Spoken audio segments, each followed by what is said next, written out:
Very good evening, Gurudev. Your thoughts on the momentous history-making occasion today when Prime Minister dedicated to the nation the new Parliament building? Yeah, it's such a matter of pride for all Indians.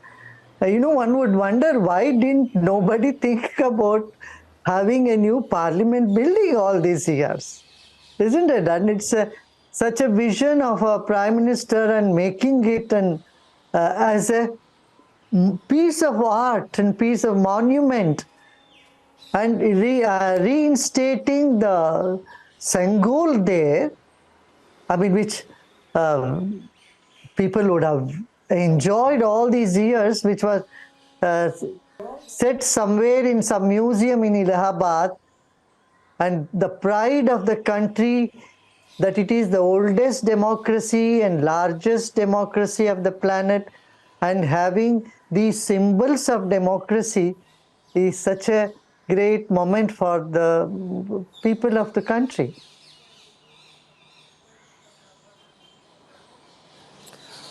Gurudev, since you spoke about the symbols, I want to take this question with you with regards to the fact that today we seem to have embraced our civilization. Today, it seems that we have now come a long way recognizing our past.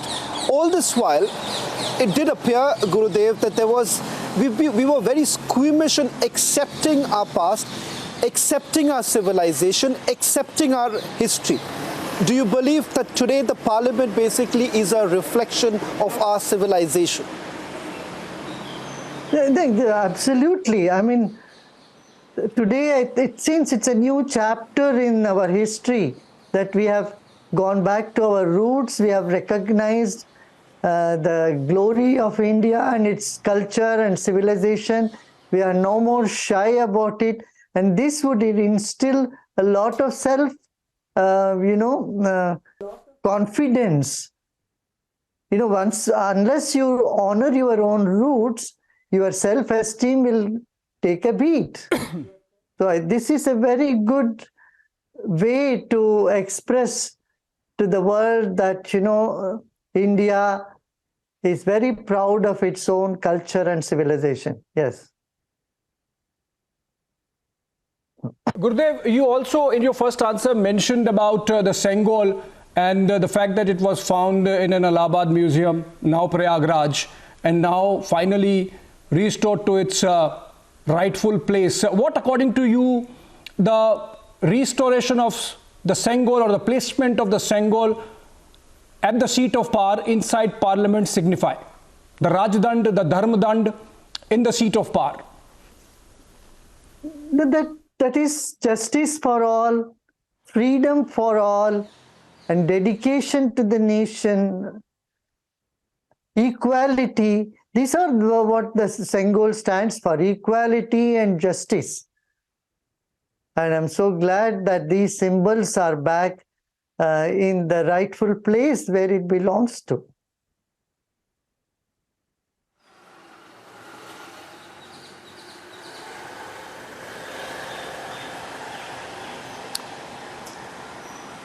Gurudev, the question that I also wanted to ask you was with regards to the fact that we've been squeamish, and that we need to admit.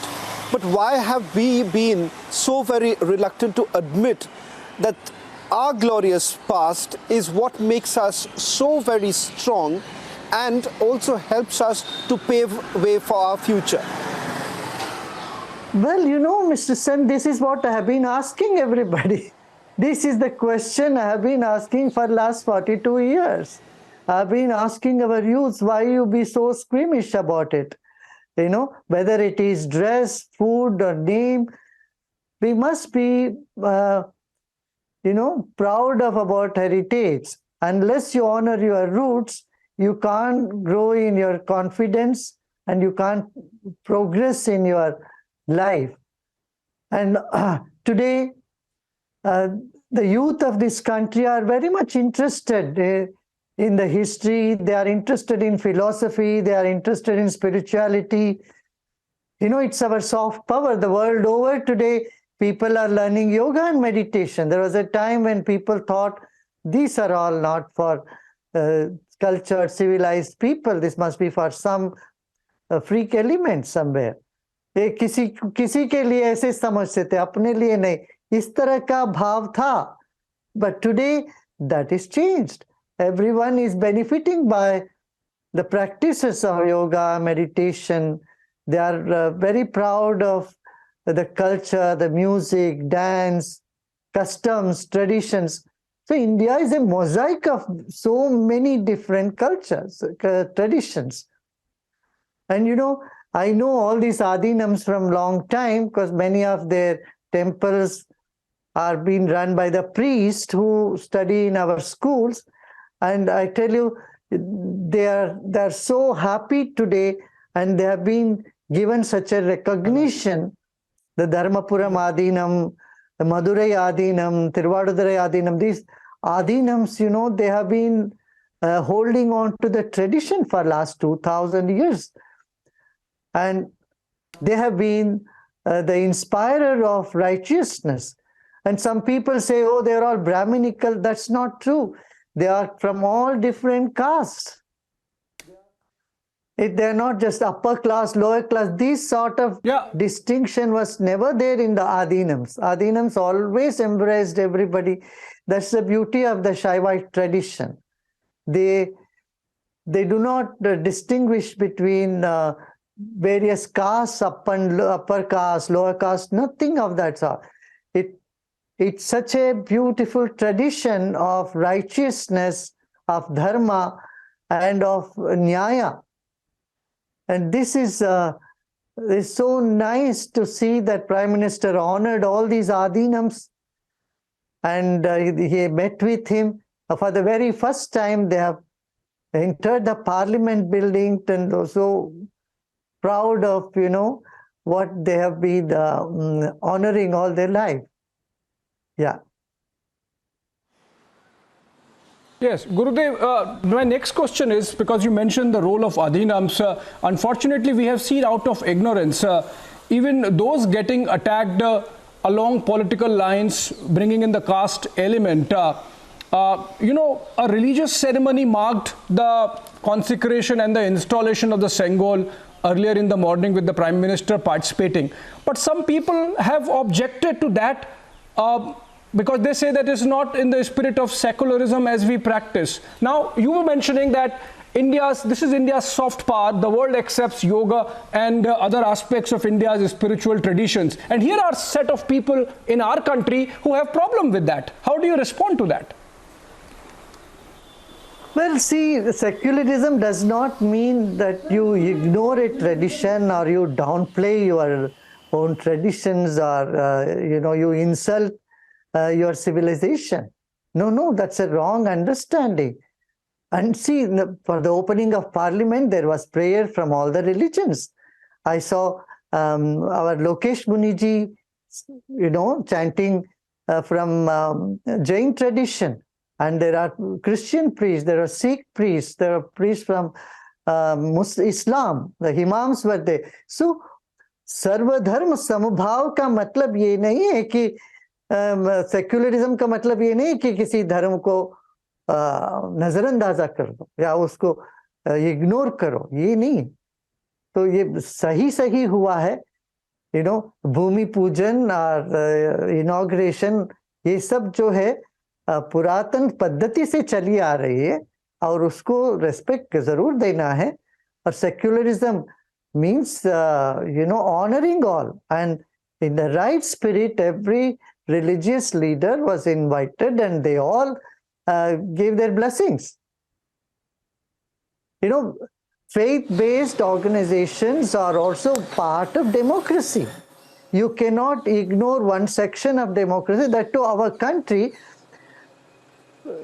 faith plays such an important role in the lives of people. So if you ignore faith, that means you are ignoring a large section of people. Tell me, how many people are communist in India? Very few. Even those who proclaimed atheist and communist, they do practice. You go to their homes, they do believe in all the pujas.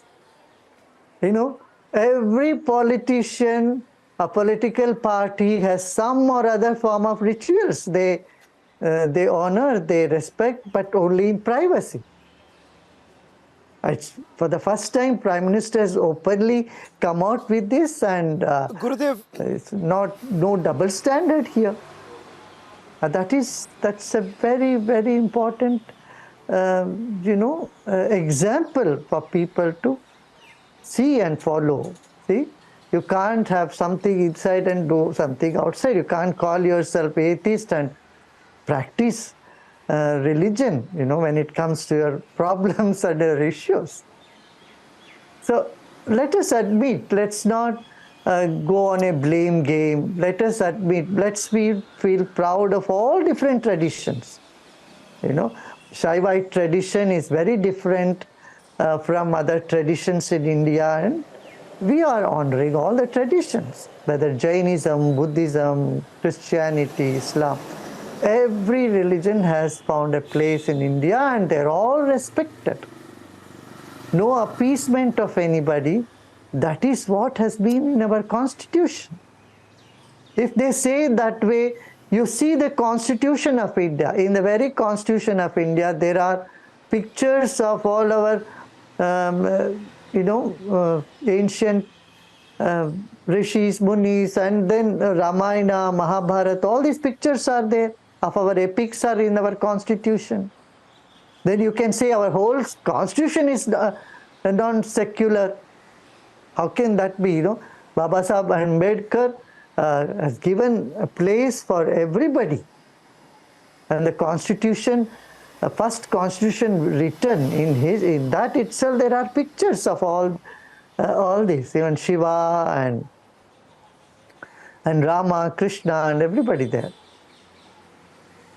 So you can't say our constitution is not secular because it has all these pictures.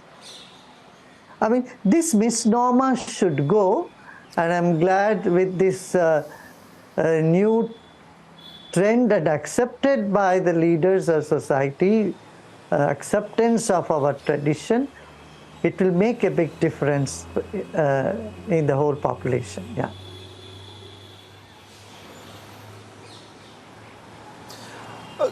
Gurudev, you have always advocated about for every problem there is a harmonious way of finding a solution in an amicable manner. But today what we witness, beyond the momentous occasion where we inaugurated our parliament, and we call it My Parliament, My Pride, what perhaps saddens us the most is the bitter acrimony between the ruling dispensation and the opposition parties. I do not wish to totally bring you into a political controversy, but having said that, the world is watching, and I would also ask you a follow-up question with regards to how exactly the world basically views us. But today was yet another occasion when the world was viewing how the country has been galloping from one milestone to the other. Do you believe that there is a message for everyone to take home today, even to the opposition parties? Yes, you see, the Sengol was first presented to Pradhan Mantri Nehru. If it was presented to President, okay, we can say that same tradition should continue. Now the tradition is when it was handed over to a former Prime Minister of India, it is all the right thing to do to hand over again to the current Prime Minister. I think this, they must, everyone should take note of it, I think. Now, India today has a very different image than what it used to have in the world scenario. Today, our voices are being heard. Our economy is becoming very robust. When there is a slide in the economy in the whole world, there is recession, there is depression, and there are all sorts of issues, problems arising. We have really held our grounds, and India has gained its respectability which was due to it from a long, long time. I think now today world is waking up and recognizing the role India can play Even in the peace mediation between Russia and Ukraine, we don't take sides. The excellent way that we have conducted ourselves, a balancing act in the world of polarized opinions, it's really something that one should take note of, right? So, though there is a lot of improvement to be done in the country, but I think we are going in the right direction. Of course, there are issues of unemployment, there are issues with the farmers, but they're all being addressed, and I'm very hopeful that there is a much brighter future for people of this country. You are right, Gurudev. You said that there is a lot of scope for improvement in the country. I think the Prime Minister, aware of that, said in the address, and I quote, he said that this is a moment to resolve or renew our resolve to make India a developed nation by 2047, and with the spirit of nation first. Gurudev, you are a global figure for your humanitarian aid. You are known around the world. You have seen perception about India changing, because you mentioned that we still need to work. With the Prime Minister's call for a renewed resolve, you think this provides us an opportunity to look at all the issues facing India and to unite as citizens of the country, as a nation and a society with the government, to work in the same direction and not, for example, oppose for the sake of opposing, and to eschew discord and look forward to a glorious future, drawing inspiration from a glorious past? Absolutely. There are times that opposition should oppose. That is their job, that is their work. In elections, they can have they have to do. Otherwise, it's not a democracy. Opposition voice is very, very important. A strong opposition is a must for any democratic country.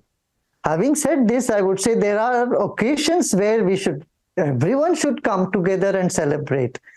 You cannot label yourself opposition all your life or ruling party all your life. There are occasions where you have to get out of those shoes or those coats that we wear and come to the help and come to the plateau of celebration.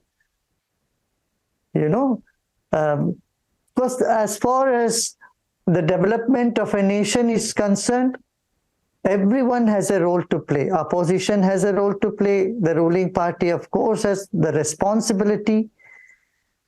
And it is the cooperation between various different sections of society that will make a nation run fast in the path of progress. We must not at any cost hinder the progress of a nation. In fact, opposition is to aid the progress and definitely point out the drawbacks, but not oppose for opposition's sake. Yeah. Gurudev, I always say that you are the true definition of a global citizen. You have taken our traditions to different parts of the world. I think that today is an opportune time to ask you this question, that would you like to perhaps share any anecdote from any of your travels, especially in the recent years, as to how exactly India is now viewed on various issues, and more importantly, what is it that makes you a proud Indian?